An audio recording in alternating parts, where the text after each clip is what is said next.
Konnichiwa, c'est Gun Manga et je vous souhaite la bienvenue dans le monde merveilleux et magique de Pripara. Qu'est-ce que Pripara?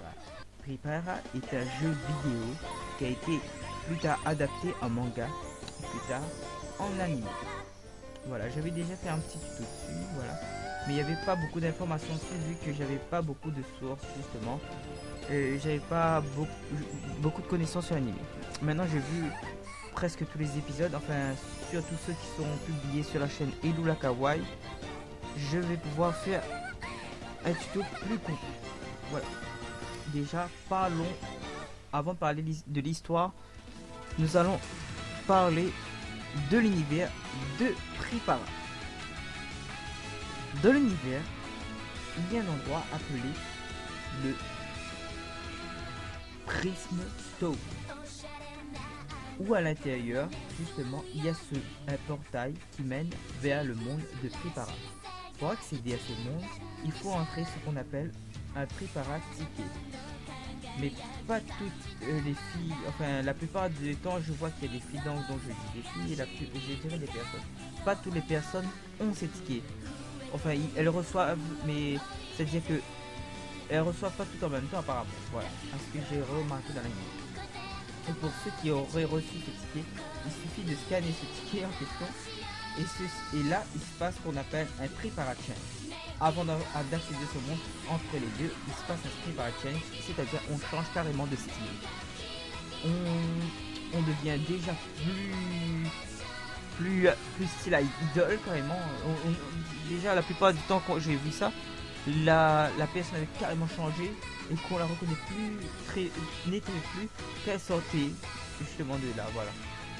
Mais en fait on ne change pas de loin, nous au contraire on devient ce qui notre apparence accentue le plus notre personnalité justement. Voilà. Voilà ce qui est pour le petit résumé pour mieux comprendre cette histoire. Voilà. Maintenant commençons le review 1 de l'épisode 1 de Pripara. Nous nous retrouvons au début avec l'héroïne qui est tout juste une petite fille d'environ 10 ans apparemment qui s'appelle Lala. Qui est Lala? Lala est la fille de deux parents apparemment qui travaillent dans une pizzeria. Et ils ont l'air assez sympas apparemment. Ils travaillent beaucoup.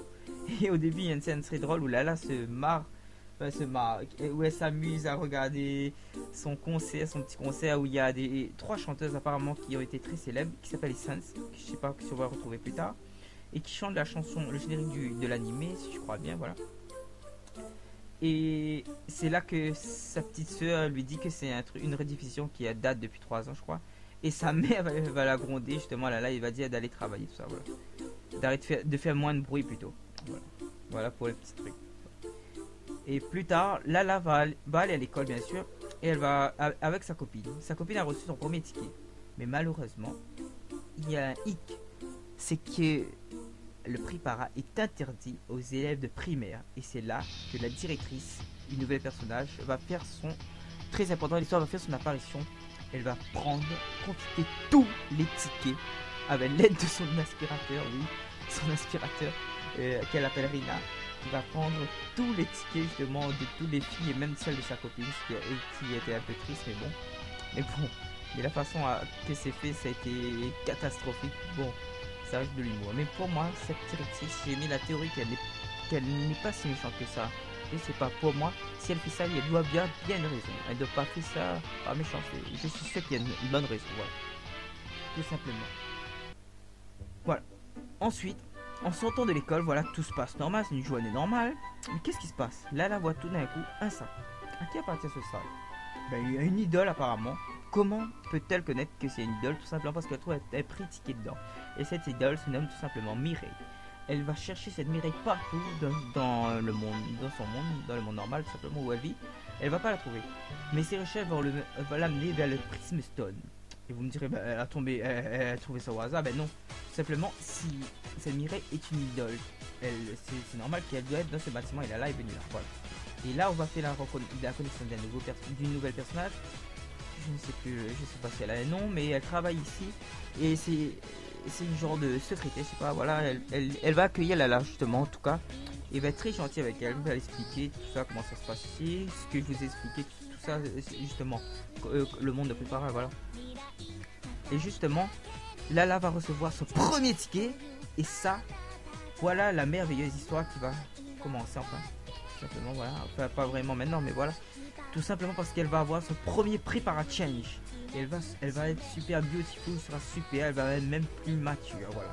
Et dans ce monde incroyable, elle va rencontrer des gens qui sont super beaux, le monde est magique, c'est super chouette.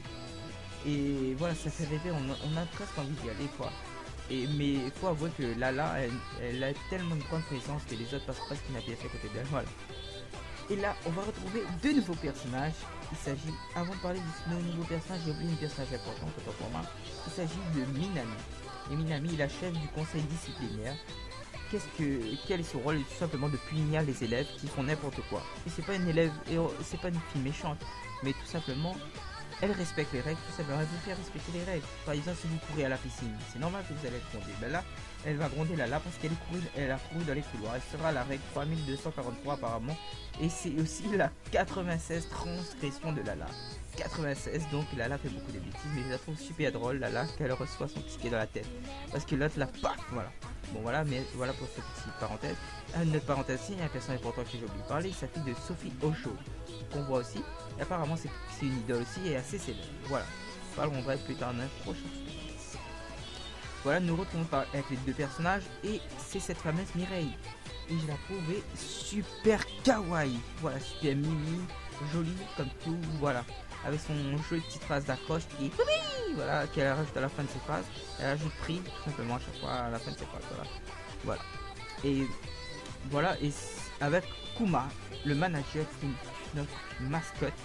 Et justement lui, Mireille est ma personnage préféré de l'histoire avec Lala. Voilà, les deux sont mes personnages préférés. Et parmi les garçons, c'est tout simplement Kuma, qui est la mascotte. Voilà, c'est pas un garçon, c'est un garçon, oui, c'est une mascotte. Voilà, avant tout. Et voilà, et justement, c'est cette mascotte que Lala va tout simplement tomber avec une rencontre très drôle. Avec son sac, baf, elle va lui battre dedans contre un arbre. Et le nounours va lui crier dessus, c'est assez drôle, c'est très très drôle. Vous allez beaucoup vous marrer en regardant. Voilà, et elle va faire rencontre de Mireille. Et là, il va se passer quelque chose d'extraordinaire. Mireille va lui proposer de venir chanter avec elle, tout simplement. Et ça, c'est vraiment super génial. Bon, je spoil pas la fin. En tout cas, voilà. Déjà, niveau OST, j'ai trouvé l'épisode plus que parfait. Les OST sont super beaux, sont super agréables à entendre. Et ils ne sont pas invisibles. Par exemple, dans un manga comme Naruto, vous voyez que c'est très... On remarque beaucoup les OST, ils sont très beaux, sont très jolis. Dans Dragon Ball Z, ils ne passent pas inaperçus.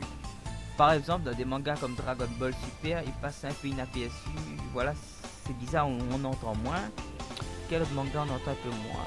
Voilà, je crois que... Voilà, il y a des mangas qu'on entend moins, les petites musiques d'ailleurs que vous entendez là. Vous voyez comme dans Kinaris,